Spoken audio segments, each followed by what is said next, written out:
শ্রী বর্মা রাতুল শ্রীপাদ বদ্ধ জানাই আমার পূর্ণ প্রণাম। পরম পূজ্যপাদ শ্রী পিতৃদেবের রাতুল শ্রীপাদ বদ্ধ জানাই আমার পূর্ণ প্রণাম। পরম পূজ্যপাদ শ্রী আচার্যদেবের আঙার রাতুল শ্রীচরণে জানাই আমার পূর্ণ প্রণাম। উপস্থিত শ্রদ্ধেয় ঋত্বিক দাদা, উপস্থিত শ্রী শ্রী ঠাকুরের পুজো পবিত্র পাঞ্জাধারী কর্মী দাদারা এবং আমার শ্রদ্ধাভাজন দাদা মায়েরা প্রতিপত্তিকে আমার অন্তরের সশ্রদ্ধ জয় গুরু শ্রদ্ধা প্রণাম। আজ এই শুভ সন্ধ্যা বাসরে পরম প্রেমময় শ্রী শ্রী ঠাকুরকে কেন্দ্র করে আমাদের সকলের একান্ত আপন শ্রদ্ধেয় সরদা শুম্ভদাও এখানে আছেন। আজকে তারই সেই পিতৃস্মৃতির উদ্দেশ্যে, মাতৃস্মৃতির উদ্দেশ্যে আজকের এই সৎসঙ্গের অবতারণা। আসুন আমরা সমবেতভাবে প্রার্থনা করি তার সেই মাতৃ পিতৃ স্মৃতি এবং তার পরিবারকে প্রতি প্রত্যেকের জীবন আজকে সমৃদ্ধময় হয়ে উঠুক, তারা সকলে সুস্থ স্বাস্থ্য থেকে ইষ্টচ্ছল জীবনের অধিকারী হয়ে উঠুন, এই আমাদের একান্ত প্রার্থনা। ওম স্বস্তি, ওম স্বস্তি, ওম স্বস্তি।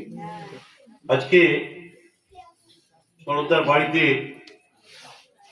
শ্রী শ্রী ঠাকুরকে সুশোভিত পুষ্প রাজি দিয়ে আলোকসজ্জা করে শ্রী শ্রী ঠাকুরের সামনে আমরা তারই সেই সমীপে আজকে আমরা সমবেত হয়েছি শ্রী শ্রী ঠাকুরের নাম গুণকীর্তন শোনার। আমাদের সকলের সৌভাগ্য হয়েছে। তো সেই অমৃতময় নিঃসন্দি মানুষের মধ্যে প্রস্ফুটিত কিন্তু হয়েই আছে আজকে তার সেই কীর্তনের মধ্যে দিয়ে, তার সেই ভাবোচ্ছ্বাসের মধ্যে দিয়ে প্রত্যেককার জীবন আলোড়িত হচ্ছে। কিন্তু তবুও শ্রী শ্রী ঠাকুরের কথা বলতে হবে, এখানে উঠে দাঁড়াতে হবে, এই আমাদের একটা ভাবাবেগ। আমরা যখন ঠাকুর বাড়ি দেওঘর যাই তখন আচার্য সমীপে আমরা যখন বসি তখন তার সেই ভাবাবেগ আমাদের প্রত্যেককে প্রিন্ট অফ সাইলেন্স করে দেয়। তার কথাগুলোকে শোনার জন্যে, তার বলাগুলোকে আমাদের জীবনে কেমন করে মূর্ত করতে হয় সেগুলিকে অনুধাবন করবার জন্য। তিনি কি বলছেন সেই কথাটা আমি কর্ণগোচর করি এবং সেটা মস্তিষ্কের মধ্যে নিয়ে গিয়ে আমার জীবনের চাল চলনে সেটাকে অভ্যস্ত করবার জন্য ইস্তেমাল হয়ে আমরা তার কাছে নীরবে নিভৃতে বসে থাকি। তাই আজকে শ্রী শ্রী ঠাকুরের সমীপে আজকে যারা আমরা আছি প্রত্যেকটার মধ্যে একটা ভাবাবেগ সৃষ্টি হচ্ছেই, এ বিষয়ে কোনো সন্দেহ নাই। আমার একটা কথা ঠাকুরকে নিয়ে চলতে চলতে মনে হয় যে ঠাকুরকে আমরা নিয়ে চলি কেন? ঠাকুরকে নিয়ে চলি আমাদের ব্যক্তিত্বটাকে সুস্থ, সুষ্ঠু, সুন্দর করার জন্য। জীবনের যে পার্সোনালিটি, জীবনের যে ব্যক্তিত্ব, সেই ব্যক্তিত্বটাকে এমন করে পরিচালন করতে হয় যার জন্য গুরু ধরা। আর সেই গুরুকে নিয়ে চলতে চলতে তার বলাগুলোকে নিজের জীবনে কেমন করে জীবন্ত হয়ে যায় সেটা আমরা কেউই জানি না। কারণ হচ্ছে তার পরশ। শ্রী শ্রী ঠাকুর তার কথা প্রসঙ্গে বলছেন, নামই হচ্ছে বিশ্ব চরাচরের প্রতিটি সত্তার মূল ভিত্তি। নামকে জানলে আত্মতত্ত্ব জানা যায়। তো আমরা কি করছি না করছি এগুলোকে যদি সেটা আলোড়ন করতে চাই তাহলে কিন্তু আমাদের নামের মধ্যে ডুবে থাকতে হয়। সব সময় যদি নামের মধ্যে ডুবে থাকি তাহলে কিন্তু আমাদের এই ভিতরের যে একটা পরিস্ফুরণ সেটা কিন্তু ফুটে ওঠে। তাই ঠাকুর তার বাণীতে বললেন, চরণ হারা চরণ পূজা, বন্ধা পূজা সেই জানিস। এই স্টেরাইডটাকে, এই বন্ধাটাকে তিনি এমন করে জোর দিয়েছেন যে আদর্শেতে চলার যে ভাবনাটা এমন করে আমাদের মধ্যে ছড়িয়ে ছিটিয়ে দিতে চাইছেন তার সেই বাণীর মধ্যে আমরা কিন্তু স্পষ্ট অনুমান করতে পারি যে এমন করে চললে হয়, কিন্তু এমন করে চলতে আমরা পারি না। কারণ শ্রী শ্রী ঠাকুর আসার আগে আমাদের এই ভারতবর্ষের বুকে, এই বাংলার বুকে বিশেষ করে অনেক সমাজ সংস্কার এসছেন। রামমোহন রায়ের মতন সমাজ সংস্কার একটা প্রবর্তক, তিনি সমাজটাকে পাল্টে দিতে চাইছেন, ভুলটাকে, যে যে গোলামির মধ্যে আছেন সেই গোলামিটাকে কেমন করে অবলোকন করা যায় সেটাকে তিনি প্রচেষ্টা, তার বিভিন্ন ভাবে আমরা তার ইতিহাস কম বেশি করে জানি, কিন্তু সেরকম ভাবে বদলাতে পারেননি। কারণ অবতার পুরুষ যখন আসেন তিনি প্রত্যেকটা মানুষের জন্য আলাদা আলাদা ভাবে আসেন, প্রত্যেকটা ইন্ডিভিজুয়ালি এক একটা মানুষকে ঠিক করবার জন্য আসেন। এবারে কিন্তু তার নামের যে ভাবাবেগটার কথা কইছিলাম, সেই ভাবাবেগটা প্রত্যেকটার অন্তরে তিনি প্রস্ফুটিত করে দিলেন। এরই নাম হচ্ছে দীক্ষা, যেটা নাকি আমাদের জীবনের এফিকেসি।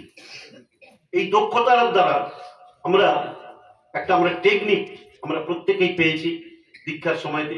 সেই টেকনিকটাকে কেমন করে অনুশীলন করতে হয় সেটাও আমরা জানতে পেরেছি। জেনে আমরা কিন্তু শ্রী শ্রী ঠাকুরের এই সৎসঙ্গের বুকে জানতে পেরেছি যে মানুষের দুটো সংস্কার আছে, একটা হচ্ছে তার সহজাত সংস্কার, একটা হচ্ছে তার জন্মগত সংস্কার। সে মায়ের পেট থেকে নিয়েই আসে, আর একটা অলওয়েজ রেডি হয়ে যায় তার চরণে চলতে চলতে চলতে চলতে। এটা কিন্তু চরণ পূজার মতো হয় না, সেটা কিন্তু শ্রী ঠাকুর কথা প্রসঙ্গে একটা কথা বলে ফেললেন। তিনি বললেন বর্ধমান ডিস্ট্রিক্টে এমন একটা জায়গার নাম উল্লেখ করে তিনি বললেন ওই জায়গার কামারশালায় এমন ভাবে কামার তার পিটিয়ে পিটিয়ে এমন করে তৈরি করে জিনিসটা আজীবনকাল চলতে থাকে। তাহলে লং লাস্টিং তিনি বলছেন যে পিটিয়ে পিটিয়ে তৈরি করতে হয়। এই পিটিয়ে পিটিয়ে তৈরি করার যে টেকনিকটা, এটা কিন্তু সহজাত সংস্কার। আমরা কিন্তু আসি, কিন্তু ওই ভাবাবেগ নিয়ে আমরা কিন্তু যেতে পারি না। কেন যেতে পারি না? আমরা কিন্তু এটা নিয়ে অনভ্যস্ত, আমরা ওটা নিয়ে আমরা পারি না যেতে। আমরা শ্রী শ্রী ঠাকুরের পদপ্রান্তে এসে তারই সেই বলাগুলোকে নিজের জীবনে এরকম ভাবে একটু একটু করে অভ্যাসে ইস্তেমাল করি। আজকে আসি, অনেক মায়েরা দাদারা এসছেন, তারা এসছেন ঠাকুরের দুটো কথা শুনবো। ঠাকুরের দুটো কথা শুনে সেটাকে আবার কেউ ভাবছে, তারই মধ্যে অনেক মানুষ আছেন তারা কিছু বই নিয়ে যাবার চেষ্টা করছে। এই যে বাল্যকাল থেকে তার মৃত্যুকাল অবধি এই যে সময়টা, এই সময়টায় এক একটা প্ল্যাটফর্ম তৈরি হয়। সেই প্ল্যাটফর্মটা একটা একটা ধাপ বলতে পারি, সেই ধাপে সে গড়ে ওঠে। সেই ধাপটা তার যার জীবনে যতটা মজবুত, সে ততটা কিন্তু সংস্কার প্রবর্তক হবে। তবে শ্রী শ্রী ঠাকুর ওই পার্সোনালিটির কথা কিন্তু জোর দিলেন, যদি ব্যক্তিত্ব যদি সজাগ না থাকে তাহলে কিন্তু আমাদের জীবনে ওই ধাপটা কিন্তু গড়ে উঠবে না। আর এই একটা ধাপ একটা প্যাটার্ন ফ্যামিলিতে, মানে অর্থাৎ পরিবারের যে গার্জেন, অর্থাৎ এই পরিবারের কথা আজকে শরৎদা যদি স্ট্রিক্ট না হতেন, তাহলে এই পরিবারটা আজকে বাবুদা বা তার পরিবারে যারা আছেন মায়েরা, পরিবারে যারা নাতি নাতনি যারা গড়ে উঠেছে, তারা কিন্তু স্ট্রিক্টলি তারা গড়ে উঠতে পারতো না। কারণ তার এই ধাপটা তৈরি করেছেন। আজকে পরিবারে এই ধাপটা তৈরি করার দরকার। আজকে ধাপটা তৈরি করে গেলে শ্রী শ্রী ঠাকুর বলছেন মৃত্যুকালে যে ভাব ধরে ছেড়ে শরীর যায় জীবন, জন্মে আবার তেমনি স্থানে ওই ভাবের পথ পায় যখন।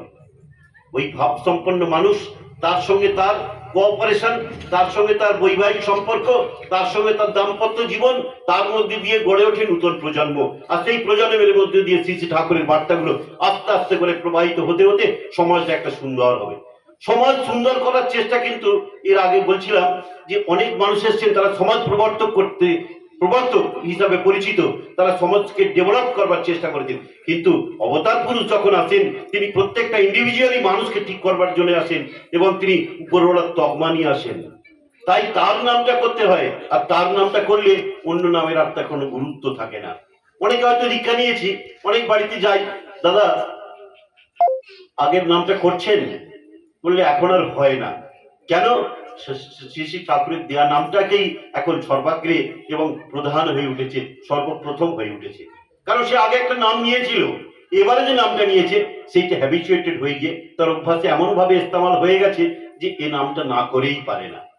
এই নামটা নিয়ে আবার পরবর্তী প্রজন্মটা, সেই প্রজন্মটা সার্থক হবে। ওই জন্য একটা পরিবারকে তিনি এমন করে ঠিক করতে চাইলেন, একটা ব্যক্তিগত জীবন নিয়ে, একটা ব্যক্তিগত সত্তা নিয়ে যার অস্তিত্ব আছে, অস্তিত্বটা বিদ্যমান আছে এই পরিবারের মধ্যে। ওই পরিবারের মধ্যে পরবর্তী যেসব প্রজন্ম আসবে আস্তে আস্তে করে শম্ভুদা, শরৎদা, বাবুদা, আস্তে আস্তে করে তার ছেলে মেয়েদের মধ্যে দিয়ে আস্তে আস্তে করে শ্রী ঠাকুর এটা চেয়েছেন, এইভাবে সমাজটাকে ডেভেলপ করতে চেয়েছেন। আজকে প্রত্যেকটা জীবনে শ্রী শ্রী ঠাকুরের ধর্মটা যে আমাদের কেমন করে চলতে হয় যজন যাজন ইষ্টভৃতির মধ্যে দিয়ে সেটাকে ভরিয়ে রাখতে হয়। অতি প্রত্যুষে ওটা উষানিশায় মন্ত্র সাধন, চলাফেরায় জপ, যত সময় ইষ্টনিদের মূর্ত করাই তপ। এই তপস্যার মধ্যে আমার মধ্যে যদি বাড়িতে যারা মায়েরা রান্না করেন তারা তো নিশ্চয়ই প্রামাণ্য তাদের কাছে যে প্রমাণ্য হয়ে উঠেছে যে জাল যখন দিই তখনই কিন্তু আস্তে আস্তে করে ওই ভাতের